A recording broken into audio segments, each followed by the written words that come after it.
begins.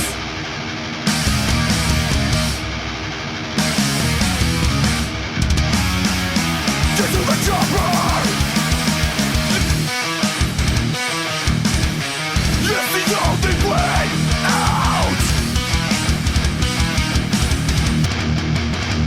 Get to the chopper. Get to the chopper. Get to the chopper.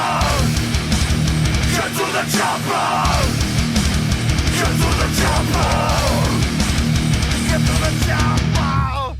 What's up, guys? On this episode of On the Set for October Horrorfest, I'm taking a look at 10 Cloverfield Lane, the not sequel to 2008's Cloverfield.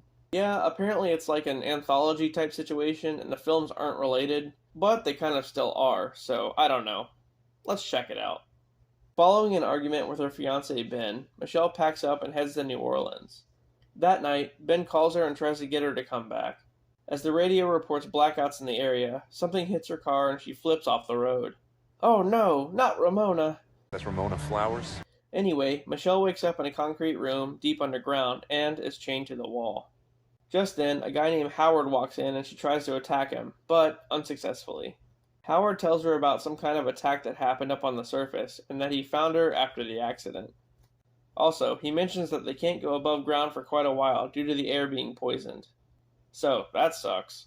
Howard shows Michelle around the bunker and introduces her to Emmett, another guy staying down there. To prove that the attack actually happened, Howard shows her the corpses of some pigs that didn't make it through the event, and then she sees his truck, which triggers a memory of her being ran off the road. That's suspicious. Michelle mentions this to Emmett, but he doesn't seem to give a shit, like, at all. A bit later on, they all sit down for dinner, and Howard gets really hostile towards Emmett for no apparent reason. Michelle then manages to steal his keys and goes to figure out what really happened outside. However, she's cut off by a sketchy chick covered in lesions who just wants to enter the bunker. After that, she goes back inside and finds out that Howard accidentally ran her off the road trying to get home. Oh, so it's his fault. He then tells Michelle about his daughter. But we never see her, so I don't know. Just then, the ventilation system for the bunker shuts off, and she goes to fix it, crawling through a tiny vent to do so. There, she finds an earring which used to belong to Howard's daughter, and the word help scratched into a skylight. This wouldn't be too much of a red flag, but the skylight is also locked up, so yeah. What happened to his daughter exactly? After showing Emmett the picture of the daughter, he recognizes her as a girl that went missing in the area a couple years ago. Oh, okay, that's not sketchy at all.